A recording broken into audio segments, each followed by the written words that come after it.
ఎన్నికల పోరులో దూసుకెళ్తోంది బీజేపీ. ఓవైపు సభలు నిర్వహిస్తోంది, మరోవైపు ప్రజలందరినీ ఆకట్టుకునేలా మేనిఫెస్టో తయారు చేస్తున్నారు. అందుకోసం మాజీ ఎంపీ బీజేపీ జాతీయ కార్యకర్త వివేక్ వెంకటస్వామి నేతృత్వంలో కమిటీ కసరత్తు చేస్తోంది. ప్రధానంగా ఉచిత విద్య, వైద్యంపై స్పెషల్ గా బీజేపీ ఫోకస్ చేసిందని తెలుస్తోంది. కాంగ్రెస్ కు పోటీగా మోడీ గ్యారంటీల పేరుతో ఈ మేనిఫెస్టోను రెడీ చేస్తున్నారు. అలాగే సంక్షేమ పథకాలపై పూర్తి దృష్టి సారించారు వివేక్ వెంకటస్వామి. బీజేపీ మేనిఫెస్టోకు సంబంధించి మరింత సమాచారం శ్రీనివాస్ అందిస్తారు. శ్రీనివాస్. స్రవంతి, భారతీయ జనతా పార్టీ సంక్షేమ పథకాల మీద ఎక్కువగా ఫోకస్ చేస్తూ ఉంటుంది. ఎందుకంటే అది జాతీయ స్థాయిలో లేదంటే బీజేపీ పాలిత రాష్ట్రాల్లో ప్రజలకు నేరుగా ఫలితాలు అందే విధంగా భారతీయ జనతా పార్టీ యొక్క కార్యక్రమాలు ఉంటాయి, సంక్షేమ కార్యక్రమాలు. ఇట్లా ఉచితాలు అని చెప్పి లేదంటే ప్రజలకు ఇంత పెద్ద మొత్తంలో సహాయ సహకారాలు అందిస్తామని చెప్పకుండా ప్రజలు ఎదుర్కొన్నటువంటి సమస్యల మీద మేజర్గా దృష్టి పెడుతుంది.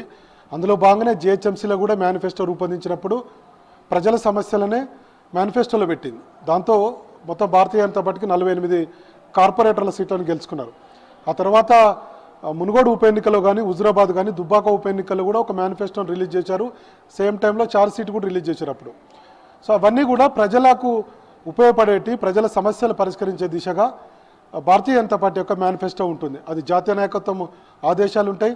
మొత్తం కూడా దేశవ్యాప్తంగా మేనిఫెస్టోలు ఎట్లా ఉంటాయి అట్లా అదేవిధంగా రాష్ట్రంలో కూడా మేనిఫెస్టో ఉంటుంది. అయితే భారతీయ జనతా పార్టీ ప్రధానమైనటువంటి అస్త్రాలు గత ముందు నుంచి చెప్తుంది.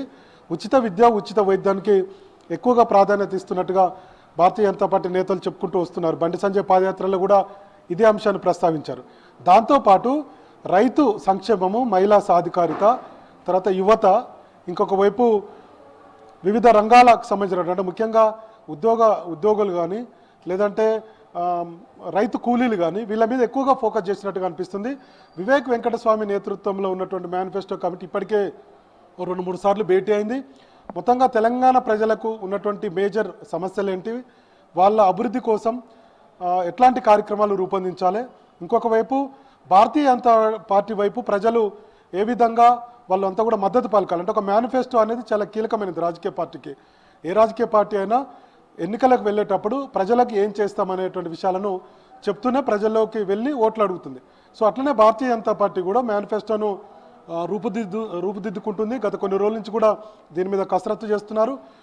ముఖ్యంగా ప్రజలకు మేజర్గా ఉన్నటువంటి సమస్యలన్నిటి మీద కూడా దృష్టి పెడుతున్నారు. అయితే దీనికి ఒక పేరు కూడా ఖరారు చేసినట్టు తెలిసింది. అంటే మోడీ గ్యారంటీ పేరుతో కాంగ్రెస్ పార్టీ ఎట్లయితే 6 గ్యారంటీలు అని చెప్పారో, తర్వాత నిన్న ముఖ్యమంత్రి కేసీఆర్ విడుదల చేసినటువంటి మేనిఫెస్టో ఏ విధంగా అయితే ఉందో, సో అట్లనే మోడీ గ్యారంటీ పేరుతోటి ప్రజల్లోకి వెళ్ళాలి, ఒక మేనిఫెస్టో రూపొందించాలనుకుంటున్నారు. దీనికి ఒక ఇంద్రధనుస్ అనే పేరు కూడా పెట్టాలనుకున్నారు, కానీ ఇంకా పేరు కూడా ఫైనల్ కాలేదు.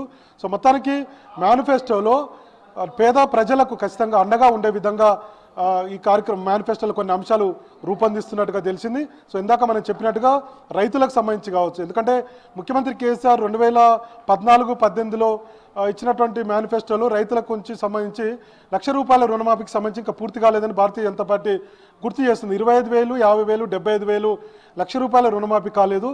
సో మేనిఫెస్టోలో పెట్టడం, తర్వాత ఓట్లు వేసుకోవడం, ఆ తర్వాత అధికారంలోకి రావడం, ఇచ్చినటువంటి హామీలు మర్చిపోవడం టీఆర్ఎస్ కానువైతే కానీ బీజేపీకి కాదన్నటువంటి విషయాలను భారతీయ జనతా పార్టీ నేతలు గుర్తు చేస్తున్నారు. అట్లనే ₹3,016 సంబంధించినటువంటి నిరుద్యోగ భృతి 2018 ఎన్నికల్లో మేనిఫెస్టోలో కూడా పెట్టారు. నిరుద్యోగులకు భృతి ఇస్తామన్నారు, అది కూడా కాలేదని చెప్పారు. అంతకుముందు దళిత ముఖ్యమంత్రి చెప్పారు, దళితులకు 3 ఎకరాలు చెప్పారు, తర్వాత బీసీ బంద్ అన్నారు, తర్వాత గిరిజన బంద్ అన్నారు. ఇవన్నీ కూడా భారతీయ జనతా పార్టీ గుర్తు చేస్తుంది.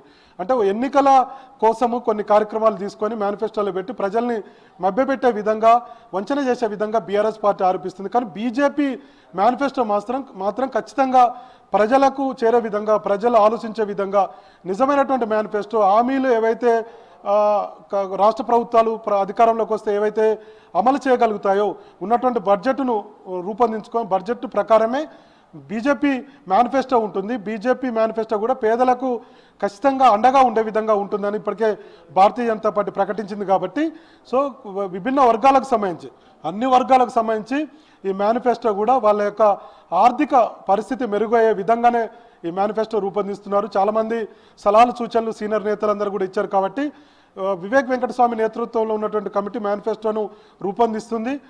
మనకు ఉన్నటువంటి సమాచారం ఈ వారంలో మేనిఫెస్టో కూడా ప్రకటించేటువంటి అవకాశం ఉంది. దాని మీద తీవ్ర కసరత్తు జరుగుతుంది. మొత్తం 14 ఎన్నికల కమిటీ వేశారు బీజేపీ రాష్ట్ర అధ్యక్షుడు కిషన్ రెడ్డి. అందులో మేనిఫెస్టోను చాలా సీరియస్గా తీసుకున్నారు. అన్ని వర్గాలకు ఉపయోగపడే విధంగా, తర్వాత అన్ని వర్గాలు కూడా భారతీయ జనతా పార్టీ వైపు తిప్పుకునే విధంగా ఈ మేనిఫెస్టోను రూపొందిస్తున్నారు. జిహెచ్ఎంసీలో ఎట్లయితే మేనిఫెస్టో ప్రజల్లోకి వెళ్ళిందో అదే మాదిరిగా ఈసారి కూడా మేనిఫెస్టో ఉండబోతుందని చెప్తున్నారు. 2018లో కూడా మేనిఫెస్టోను రూపొందించారు. ముఖ్యంగా విద్యార్థులు, తర్వాత నిరుద్యోగ యువత, రైతులు, మహిళా సంక్షేమం వీటన్నిటిని టార్గెట్ చేస్తూ మేనిఫెస్టో రూపొందించింది.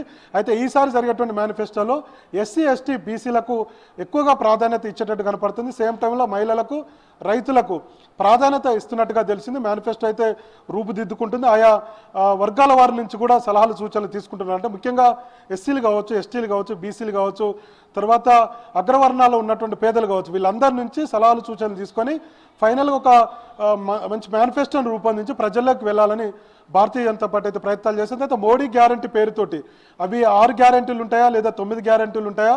సో ఏదైనప్పటికీ కూడా రైతులకు సంబంధించి, మహిళలకు సంబంధించి, ఎస్సీ, ఎస్టీ, బీసీలకు సంబంధించి, ఉద్యోగుల సంక్షేమానికి సంబంధించి ఒక మేనిఫెస్టో అయితే రూపుదిద్దుకుంటుంది. ఇవి మోడీ గ్యారంటీ పేరుతోటి ప్రజల్లోకి వెళ్ళాలని భారతీయ జనతా పార్టీ అయితే అనుకుంటుంది. సో ఎన్నికల సమయంలో మేనిఫెస్టోను రూపొందిస్తే అవి భారతీయ జనతా పార్టీకి ప్రజల నుంచి మద్దతు లభించే విధంగా, పువ్వు గుర్తుకు ఓటు వేసే విధంగా ఈ మేనిఫెస్టోను రూపొందిస్తున్నట్టుగా భారతీయ జనతా పార్టీ నేతలు అయితే చెప్తున్నారు. ఒకవైపు ఏమో టికెట్లకు సంబంధించినటువంటి కసరత్తు జరుగుతుంది, ఇంకొక వైపు పెద్ద ఎత్తున బహిరంగ సభలు. ఈరోజు బీజేపీ బహిరంగ సభలు, 2 బహిరంగ సభలు జరుగుతున్నాయి. ఒకటేమో హుజురాబాద్లో బహిరంగ సభ జరుగుతుంది. కేంద్ర రక్షణ శాఖ మంత్రి ఈ బహిరంగ సభకు రాజ్నాథ్ సింగ్ రాబోతున్నారు. ఈరోజు మధ్యాహ్నం నుంచి బహిరంగ సభ హుజురాబాద్లో ఉంటుంది. ఆ తర్వాత సాయంత్రం 5 గంటల నుంచి మహేశ్వరం నియోజకవర్గం బడంగపేటలో కూడా రాజ్నాథ్ సింగ్ బహిరంగ సభ ఉంది.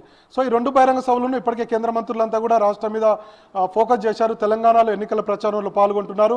ఓవైపు మేనిఫెస్టో, ఇంకొక వైపు ఎన్నికల కమిటీలు, మరోవైపు కేంద్ర మంత్రుల రాష్ట్ర పర్యటన, తర్వాత రాష్ట్ర నాయకత్వం అంతా కూడా ఆయా నియోజకవర్గాల్లో ఉన్నటువంటి పరిస్థితుల్లో అంచనా వేస్తున్నారు. సేమ్ టైంలో ఈ 1-2 రోజుల్లో ఎన్నికల కమిటీ కూడా ఢిల్లీలో కూర్చోబోతుంది. కాబట్టి టికెట్ల మీద ఒక కసరత్తు కూడా జరుగుతుంది.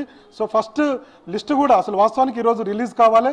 సో ఇది 1-2 రోజుల్లో ఆలస్యమైన త్వరలోనే ఒక 38 నుంచి పైగా ఉన్నటువంటి మొదటి లిస్టును ప్రకటిస్తామని చెప్పి బీజేపీ రాష్ట్ర అధ్యక్షులు కిషన్ రెడ్డి ఇదివరకే మీడియాకు చెప్పారు.